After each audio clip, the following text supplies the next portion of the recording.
새벽기도에 나오신 성도님들을 주님의 이름으로 환영합니다. 다 함께 샘물의 기도로 주님 앞에 기도 올려드리도록 하겠습니다. 먼저 우리의 믿음을 고백합니다.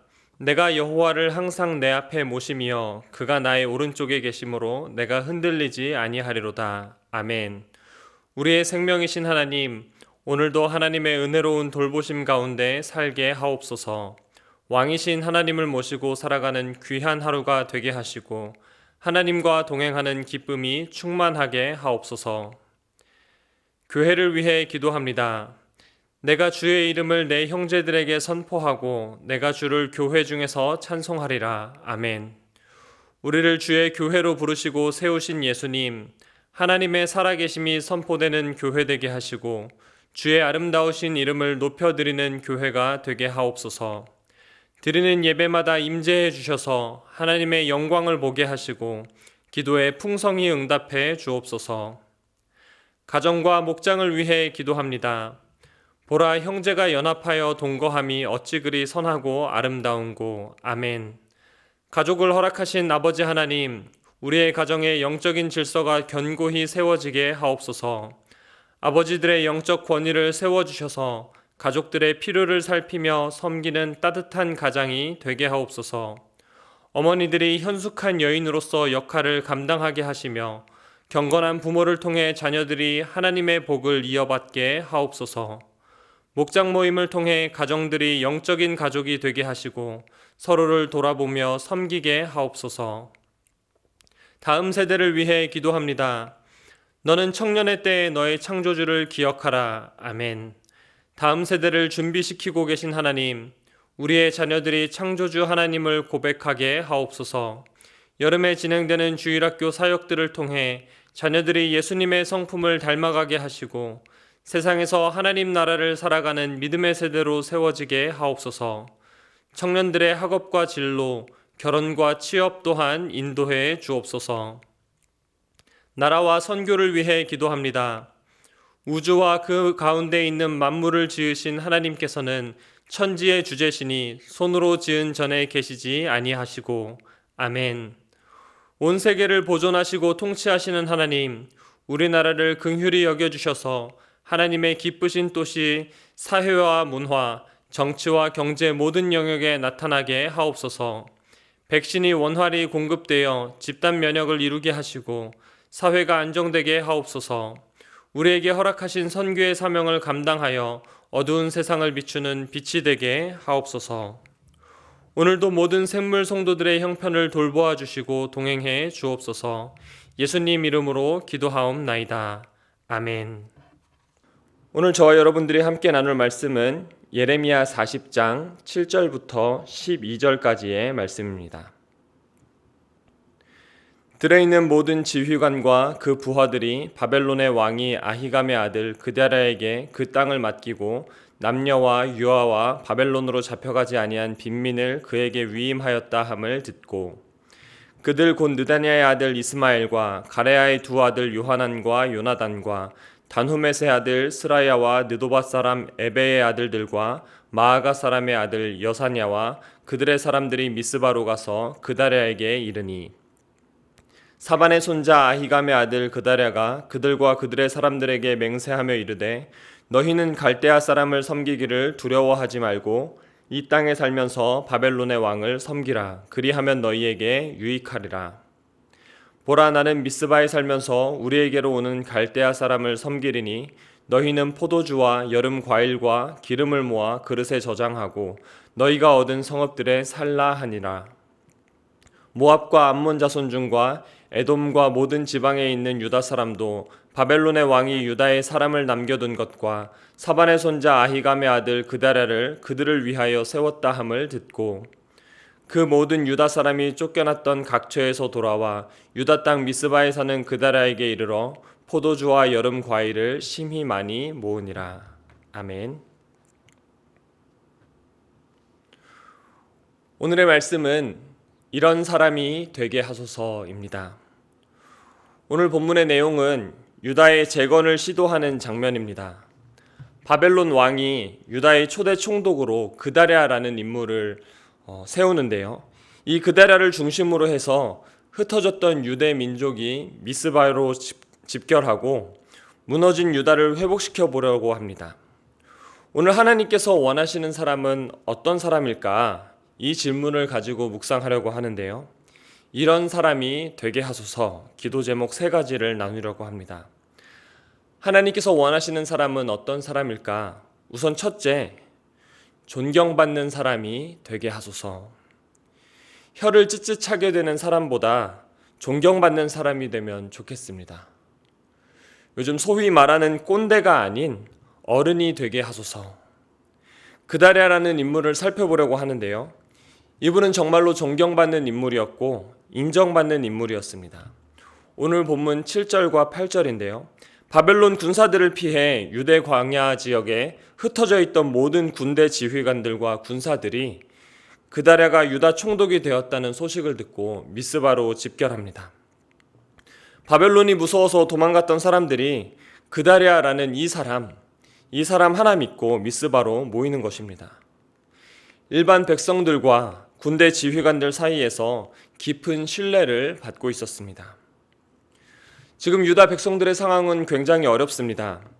바벨론의 군사들이 자기 나라로 돌아갔다고 하지만 예루살렘으로 중심으로 하는 유다 지역에 전쟁의 어려움이 아직 남아 있었습니다.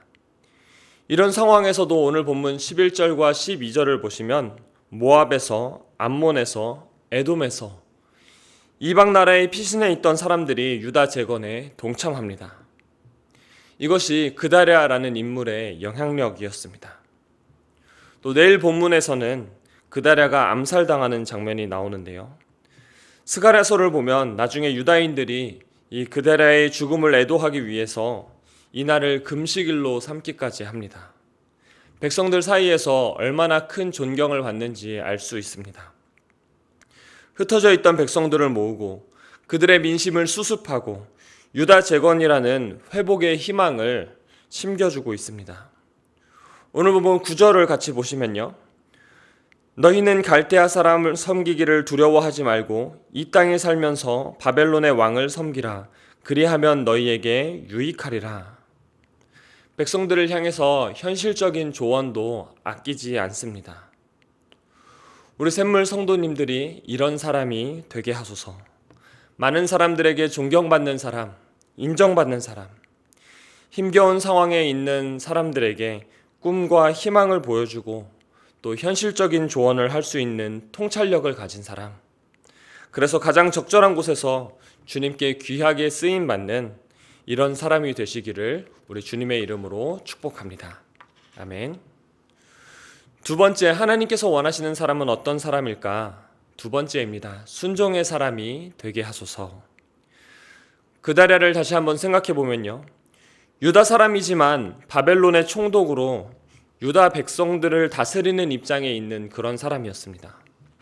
그렇기 때문에 그가 바벨론의 왕을 섬기라고 말하는 것은 이상한 일이 아닙니다. 그런데 오늘 본문 8절에 이스마엘이라는 인물이 나오는데요. 이스마엘의 생각은 달랐습니다. 아까도 잠시 언급했지만 내일 본문에서는 이 이스마엘이 그다랴를 암살합니다. 이스마엘의 입장도 이해가 됩니다. 이스마엘은 왕족이었습니다. 왕족으로서 빼앗긴 나라를 되찾기 위해서 적국에 의해서 세워진 총독 이 그다랴를 제거해야 되는 것입니다.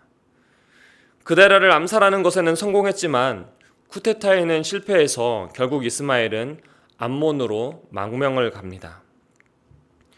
그런데 다시 한번 그다랴를 생각해 보면 그다랴가 백성들의 마음을 모으고 바벨론의 왕을 섬기려고 했던 이것이 단순히 자기의 입지를 공고히 하기 위해서 마치 기회주의자처럼 또 현실주의자처럼 행동한 것은 아닙니다.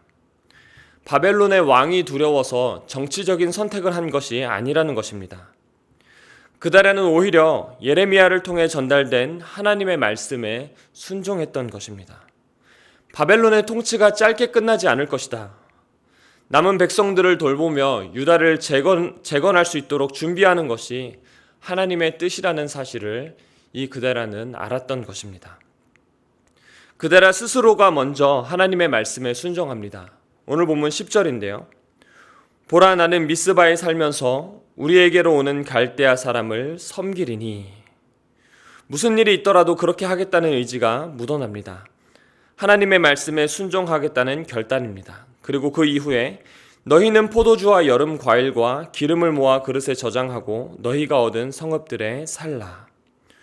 유다 백성들을 향해서도 하나님의 뜻을 따라서 행할 것을 권면합니다. 하나님께서 원하시는 사람, 순종의 사람입니다. 다른 어떤 것보다도 하나님께서 이것을 기뻐하십니다. 때로는 하나님의 진노 아래 회개의 시간이 있을 수도 있고 포로와 같은 삶을 살 수도 있지만 하나님의 말씀 앞에 순종할 때에 하나님께서 다시 회복시키시고 하나님께서 새로운 미래를 열어가시리라고 확신합니다. 순종하는 샘물인이 되게 하소서. 아멘. 마지막입니다. 하나님께서 원하시는 사람은 어떤 사람인가? 세 번째로 긍휼의 사람이 되게 하소서. 그다랴의 이야기는 아니고요. 오늘 본문에 나온 하나님의 성품입니다. 긍휼의 하나님, 하나님의 성품을 담게 하소서. 사실 지금 상황은 하나님께서 유다 백성들을 향해 진노하고 있는 상황입니다. 심판을 내리고 있는 장면입니다. 바벨론을 통해서 자기 백성일지라도 죄 가운데 있는 유다 백성을 심판하시는 그러한 하나님의 모습이 나타납니다. 그런데 이것은 사랑의 매입니다. 진노 중에도 하나님의 자비와 긍휼이 남아 있습니다. 오늘 보면 12절인데요. 그 모든 유다 사람이 쫓겨났던 각처에서 돌아와 유다 땅 미스바에 사는 그다랴에게 이르러 포도주와 여름 과일을 심히 많이 모으니라. 아멘. 포도주와 여름 과일을 심히 많이 모았다고 기록하고 있습니다. 단지 농사를 지어서 풍작을 거두었다는 그런 의미만은 아닙니다. 폐허 속에서 절망하는 유다 백성들에게도 한 줄기 희망이 남아 있었다라는 것입니다. 어떻게 보면 포도주와 여름 과일을 모았다는 것은 이제 유다 백성들이 정상적인 삶을 재개하고 있다는 사실을 의미합니다. 전쟁통에 과일과 포도주를 모은다는 것은 불가능한 것입니다. 비록 죄로 인해 나라가 멸망했지만 하나님께서 유다 백성들이 다시 시작할 수 있는 생활의 터전을 마련해 주시고 먹고 살 수 있는 길을 열어주신 것입니다. 그것도 겨우 먹고 살 만큼 입에 풀칠할 만큼만 주신 게 아니라 포도주와 여름 과일을 심히 많이 모았다고 이야기하고 있습니다. 이것이 바로 오늘 본문에 나타난 하나님의 긍휼과 자비입니다. 그래서 이것도 우리의 기도 제목이 되면 좋겠습니다. 우리가 하나님을 닮아서 긍휼의 사람이 되게 하소서. 하나님의 긍휼이 저와 여러분들에게 예수 그리스도를 선물로 주셨습니다. 하나님의 긍휼이 아니면 저와 여러분들은 살 수 없는 존재입니다. 전적인 하나님의 은혜를 고백하는 사람들입니다. 하나님께서 원하시는 사람도 역시 긍휼의 사람입니다. 이러한 긍휼의 사람들이 공동체의 필요를 잘 살피고 공동체를 바르게 세워나가는 것 같습니다. 우리 샘물교회 가운데 긍휼의 마음이 넘치게 하소서. 말씀 정리합니다. 오늘의 말씀, 이런 사람이 되게 하소서. 존경받는 사람, 순종의 사람, 긍휼의 사람입니다. 내가 이런 사람이 되게 하시고 우리 교회가 이런 교회가 되기를 우리 주님의 이름으로 축원드립니다. 아멘.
아멘.